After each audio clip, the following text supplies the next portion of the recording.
But we're about to see the formation lap get underway with David Morris on the left-hand side in the silver ERA.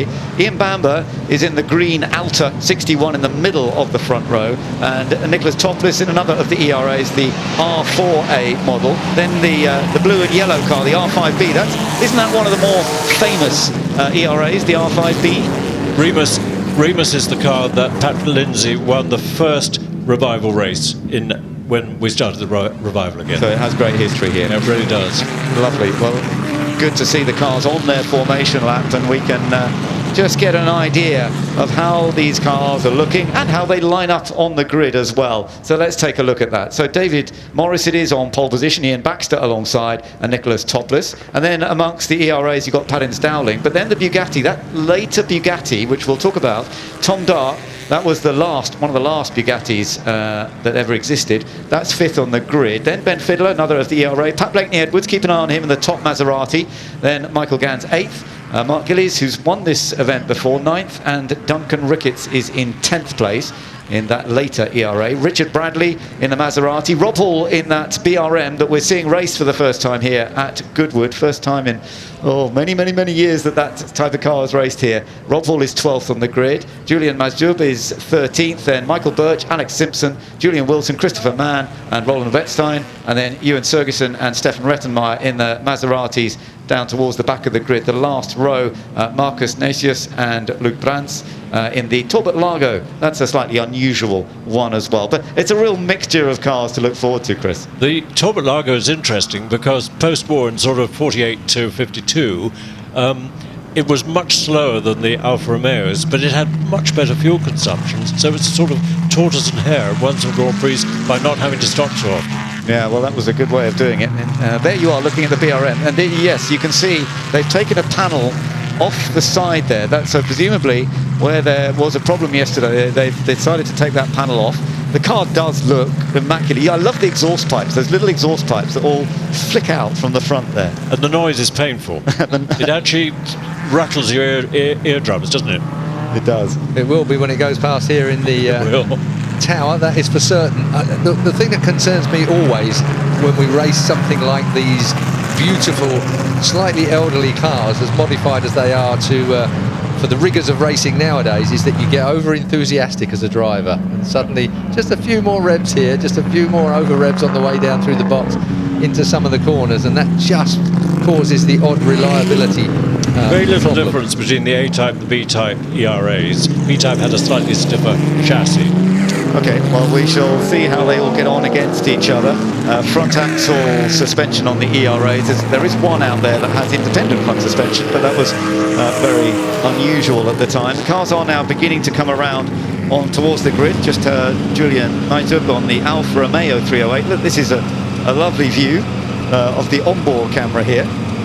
Julian Mazjoub in the big Alfa Romeo 8C. Awesome car. So we'll see how Julian gets on. He's starting in 13th place, and you're going to get a rather lovely view of Julian in the Alfa. And how hard he has to work to keep it on the tarmac. So we're looking forward to this. This is the Goodwood Trophy race as they come to the start line then. And a much anticipated race here at Goodwood. Still, it's a beautiful day, a light breeze. It's warmed up a lot outside. I must say, I stuck my head out of the box a moment ago and was treated to a face full of lovely warm air. Here, hang on a minute. We've got in the second row, we've got a problem there. Stalled car, presumably. That will be a problem. They will have to sort that out. And here's Pat Blakeney-Edwards in the Maserati. So, oh dear, Pat, one of the most experienced and successful historic classic racers in the country, but he's not still waving, so maybe he's got it going again. But he's still working on something. He's working on something in the cockpit, isn't he? No. But he wants to push. Needs a push. Yeah. So there's a pause. Let's hope that they can all sit there idling. They should be all right for a moment or two with these vehicles just idling before they can actually set them off. He's going for the paddock. Yeah, I think he's going for the pit. Yeah, absolutely. There is a gap into the pits there, the pit exit. So I would think they're going to be taken straight into a race here. And well done to him, at least, for realising quickly there was something wrong. We have a green flag from the back. Here we go then. We're all set for the Goodwood Trophy to get underway, and the 1930s, 1940s and early 1950s cars are getting away, and it's a good start from Ian Baxter from the middle, but David Morris in the silver machine is going well, and Nicholas Topless on the outside. He is trying to take the lead around the outside of the first corner, trying not to get on the grass, and he doesn't, not yet anyway, and it's still side by side in the battle for the lead. David Morris in the silver ERA, Nicholas Topless second place in the blue car. Third place is the Alta of Ian Baxter. Everybody else now just about getting into position, finding their way through that first corner, and now getting up to some proper speed, Keith. Car stalled in the middle of the grid, and that's why we saw somebody going down the outside on the grass trying to avoid a collision at the start of that race. Meanwhile, here we go. This is going to be, as they warm themselves into this racetrack, it's going to be interesting to see as we go into the evening sun who is going to take the Goodwood Trophy. I don't think it's going to be quite as cut and dried as we might have thought at the beginning.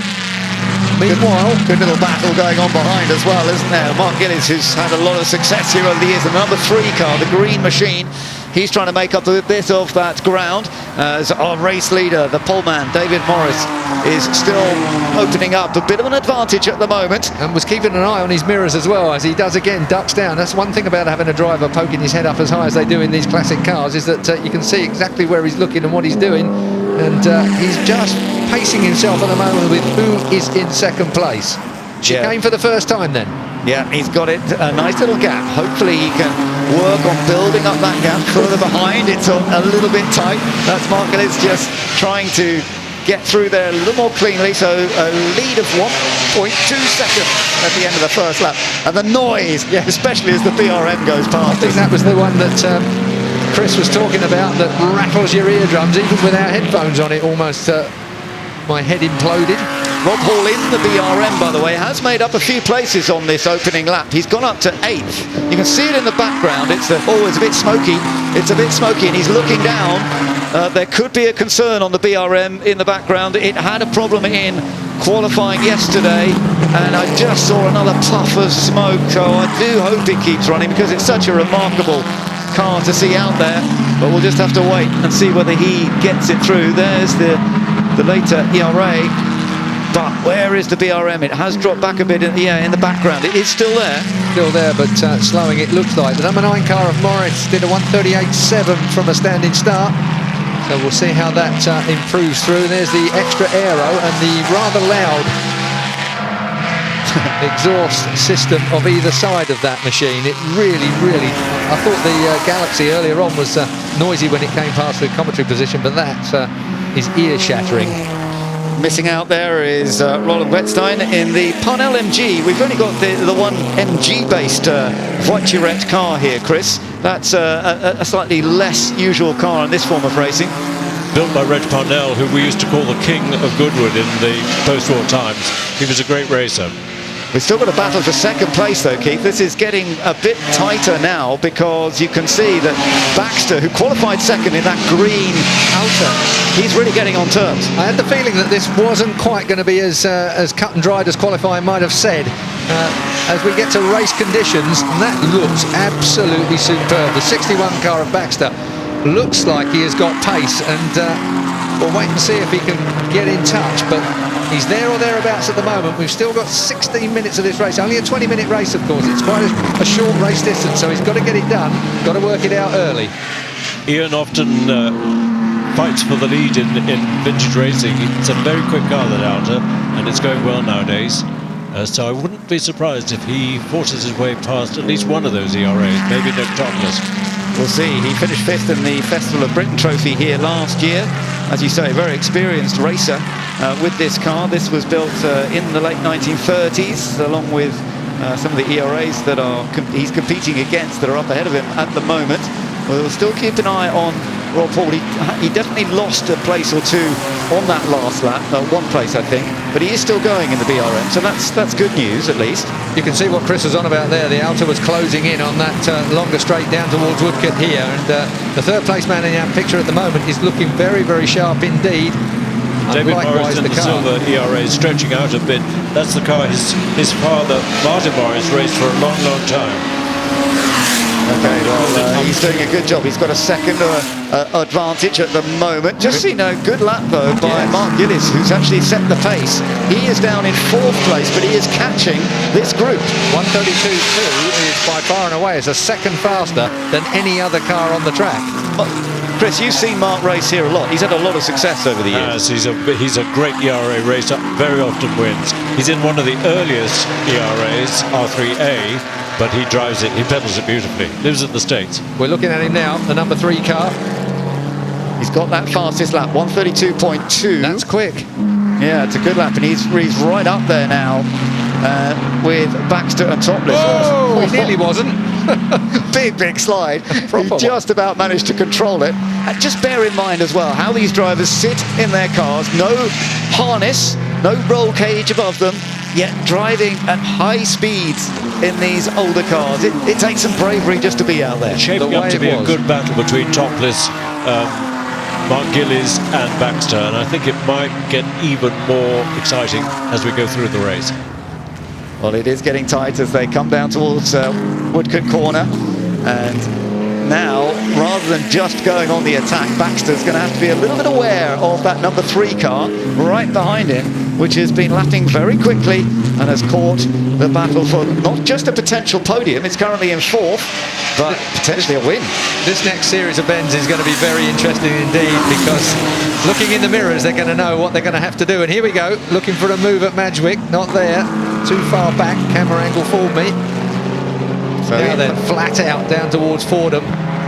Ian Baxter, there he is. What a great view of him holding onto the steering wheel. Oh, he's there. Mark Gillis has got a real chance to get past him. Ford Water next, flat out through here. He takes the line, and fair play. Mark just gives him the space which he needs to do. But they are still right on target with Nicholas Topless and his ERA. It is allowing our race leader, David Morris, to get away just a little bit more, because these 3 are fighting. I think Mark might be a threat. They're threading their way through slower cars. I think he might be a threat when they get down to Woodcote. Well, let's see if he can get the exit out of this vital corner now, out of Levant, get the power on early. You can see a little bit of wheel spin actually there, couldn't you? Just a little bit of smoke coming off the inside rear right tyre. That's as he got onto full throttle. See what I mean about getting the tail out of it and steering on the throttle with an ERA. Yeah, that's what the car was so well known for. And he isn't in a position to actually go, is he? He's been trying to line something up, but he just hasn't quite got the pace that he would want. A little bit of sideways action again coming from the number 3 car there in 4th place at the moment. Gillies then coming through the chicane again. They are all very close. Now he's looking a little bit more like he's in position, but the 61 car the Alta just leaps away out of the chicane. Just seems to have that little bit of extra torque coming out of the chicane, Chris. But they've all caught up to the race leader a bit, because the gap has gone down to 0.8 of a second. Coming down. Yeah. I wonder what the orange blob is on the front of Mark Gillis' car. Indicates it's running on methanol, and that's for the marshals, because it's a different job. He's got a chance, he's got a chance. Oh, that's tight. That was very, very tight. Methanol, because it doesn't burn clearly, is that the... It burns with an invisible... Yeah, so the marshals can't see if they're on fire. Well, that was a bit tight between them, but it didn't quite come off. So Baxter still in 3rd, Mark Gillis still in 4th. This is getting tasty now, Ben. Yeah, it is. Oh, he's a very different line way. there. Unusual line out of St Mary's. Look how wide he's trying to get a really wide line into Levant. Let's have another little look at the fun and games there. That was very close between them. Thankfully, the space was given. Sure. Just. Sure. Got away with it. But this is not over by any means. We've got 11 minutes still to go in this race. Which is plenty. And they're getting closer to David Morris. He's dropped back a bit, actually, Mark Gillis. Maybe he's got a bit. And now for 2nd place, Baxter goes through. Yeah, he's managed to get past Nicholas Topless. And Gillis seems to have dropped right back. So I wonder what happened there, because whether they had a problem. He's looking down in the cockpit. Is there an issue with the car? Yeah, he's looking down again, and there's a little whiff of smoke I saw there as well. But it is now the 61 up into 2nd place. Baxter has grabbed the opportunity after the promise of Gillies. But Nick Topless is fighting back. Yeah, he is. So it's not over in the battle for that 2nd place at the moment. Mark is now looking a bit more confident again. Let's see if this car is going to hold together. I noticed, I had a look at the cars, Chris, and some of the cars have a supercharge. Actually, he's got a chance. He's going for it. He's going up into third place. And so the car is running quite well. Some of the cars have a supercharge that actually sits between the driver's legs. Not many of them do. Most of them have it in the front. But some of them have it with the driver right between their legs. Amazing. This is something Mark often does. He takes the first few laps fairly gently and then applies the pressure. Now in traffic, traffic. The Parnell MG. We're at half distance now as well, so maybe this will be the, pardon the pun, but pulls the pin at this particular point. A little bit of sideways again and a hand wave. Thank you very much for giving me space. The number 3 of Gillies goes through. Yeah. So still closing down the 61 again of Baxter. Baxter's not got away like I thought he might have done through that traffic. Well, let's see how this all works out here, because Gillies is still applying the pressure solidly. Has Nick Topless got a problem? He's slipping further and further back in R3A. Okay. Yeah. Well, let's see how this works out then. 1.6 was the difference from Morris to Baxter. It's down to 0.9 now. So the leader has been closed down by some margin, some considerable margin. Can that momentum be kept up by Baxter? Baxter in the 61 car, closing down the race leader, the 9 of Morris. Remember, Baxter doesn't have the power of the ERAs. It's an unsupercharged 2-litre against the supercharged ERAs. Yeah, so he hasn't got quite the straight line speed, but he's got a lot of cornering performance. This is the top 3. As you say, Topless has dropped back a bit more than was expected, so maybe there is a bit of a problem on his car. Gillies is looking keen again, that's for certain, in third place. He's going to look for an opportunity at the end of this lap. You can almost be sure of it. Race leader, David Morris. So far he's kept control, but the pressure is still building up. There's still a little oversteer for Gillies to sort out in the number 3 car. And more back markers coming into view as well, which is going to make a difference.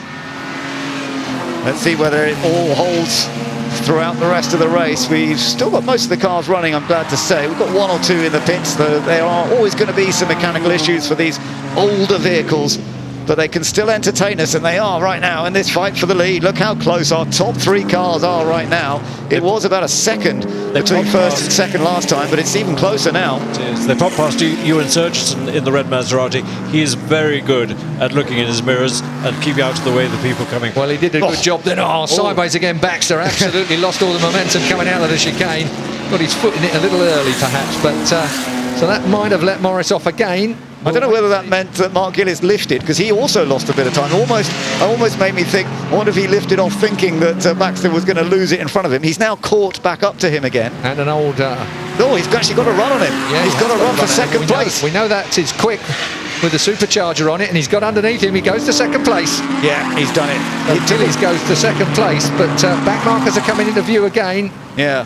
That does complicate things. He saw the car coming alongside him, knew he had to give the space, whereas earlier on he was able to shut the door. This time Ian Baxter had to give him the space, and Mark Gillies is now up into second place. Can he still win this race from 9th on the grid? I tell you what, he's got a chance. We've got 6.5 minutes still to go, and he's closing. And he's dispensed of that back marker. They got rid of the back marker very, very quickly indeed. All 3 are through now, so it's a straight race between these 3.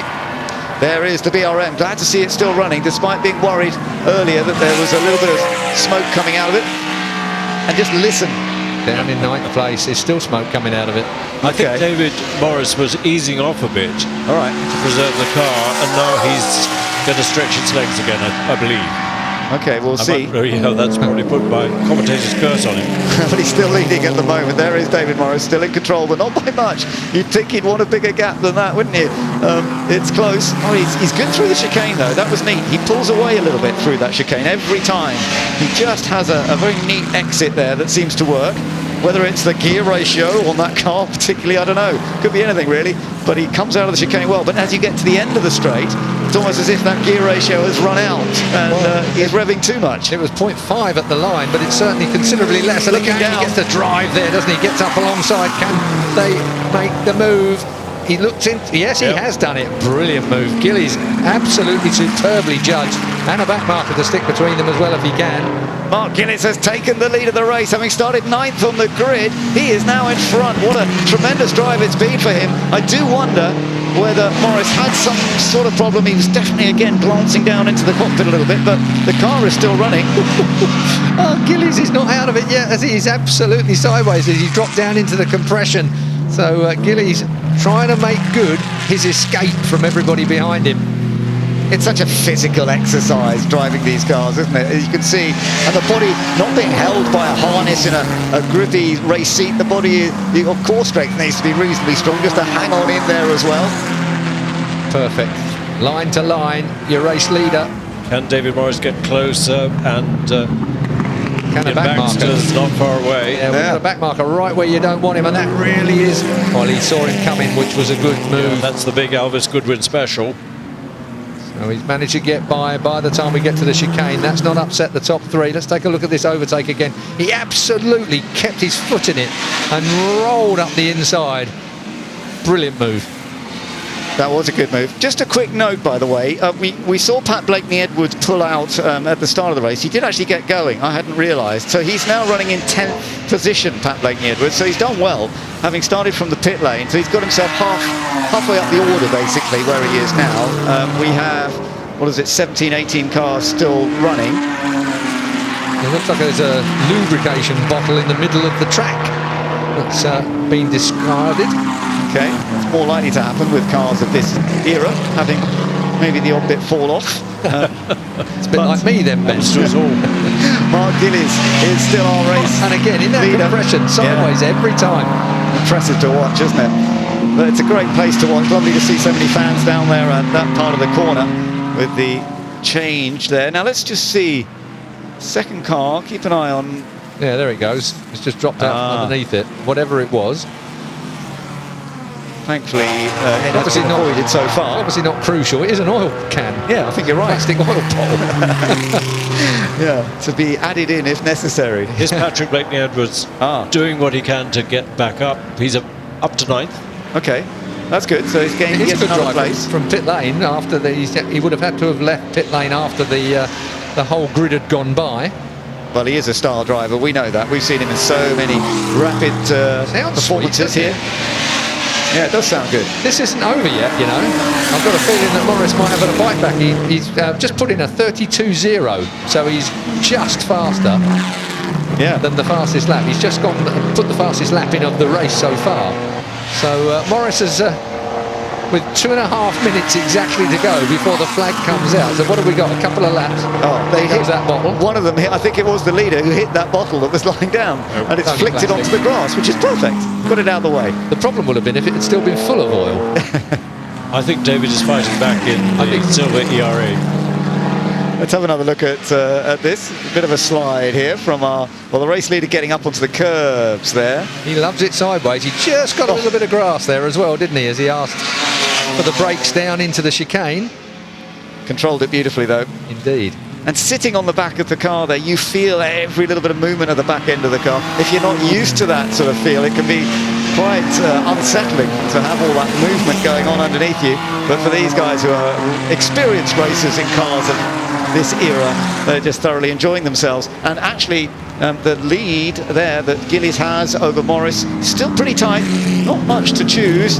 And David Morris, having done that 1:32.014 you mentioned, that fastest lap, still in the mix. Oh, another car, aware, but not really able to get out of the way. When you catch him in the middle of the chicane, it's a real problem. You can't get out of the way. This has given an opportunity to all three bunch right up and close together, and actually that's quite a quick car in a straight line, the number 7 machine, but it's got out of the way now, and the top three are still going with it. With a minute to go, we're going to see the checker flag, aren't we? When they come round. This is the last lap then, effectively. Now, this guy was in all sorts of trouble here. He couldn't disappear, could he? Yeah. He did all he could, but when you find yourself in the middle of a chicane, you're stuck. but thankfully all okay, I think. Let's just have a look at the gap. Here There it is the battle for the lead. It's still these two. Two-man race then to the flag. Yeah, I think you're right. I think Ian Baxter in third is just a bit too far away to attack into the last corner. But one mistake, that's all it takes to get someone right on top of you, and then you've got the chicane. Always interesting breaking into the chicane on the last lap. It's that do or die last lap manoeuvre, if possible. Well, let's see how it goes, because the exit of this one leads you towards the crucial area you're talking about. Sometimes you get traffic in this area. Too far away. I think Gillies has got this covered. I can't see any traffic that's going to cause him a problem. We're going up towards Woodcote now. He's looking over his shoulder, wondering, am I under pressure? Yes, you are still under pressure. He's still under proper pressure, but I just can't see it unless we've got a back marker to interfere through Woodcote then. The last blast down towards the chicane into the braking area. What a great drive it's been, Ben. Fantastic. Through the chicane they come for the final time. The checker flag out. It's a sprint to the line. It's going to be very, very close to the line, and it's just done by Mark Gillies. I think he just held on there. The gap, 0.051 of a second. That's how close it was. Maybe he was David a little Morris. gentle out of the chicane that time around, and maybe he thought he got it done as well. But David set the fastest lap at the race on that lap, a 1:31.4. Well done to him. Brilliant exit from the chicane. Nearly got it back. And you can see they're congratulating each other. Thank you guys for putting on a tremendous show in these 1930s single-seater voiturettes, as they were known.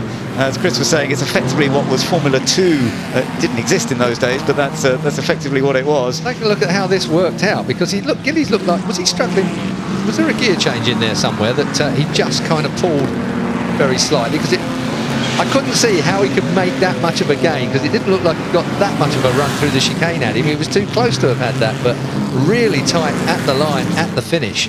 That was incredibly close, wasn't it? He must have been feeling a bit anxious there, but he's a regular winner here at Goodwood, and he's done it once again. Well done. Many congratulations to Mark Gillies, who came from 9th on the grid to take another victory in the ERA, and after a tremendous battle right to the checkered flag, we saw the top three coming through. Just to tell you that Pat Blakeney-Edwards, who started from the pit lane, he did manage to finish in 9th position, so that was a good one. But I don't think the BRM did make it to the end, did it? No, I think in the end it dropped right down the order, which is a bit of a shame, because we had seen it racing earlier on. But it's still lovely to see it out there and hear it. For everybody who's here at Goodwood this weekend, there would have been a new sound in their ears from that V16 engine.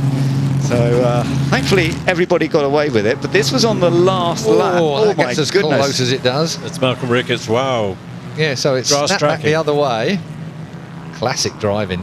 Oh, look how long he had to keep fighting it as well. That is a classic. You know, you get on the grass. When you sat that far back in a car as well, you get the right pendulum effect.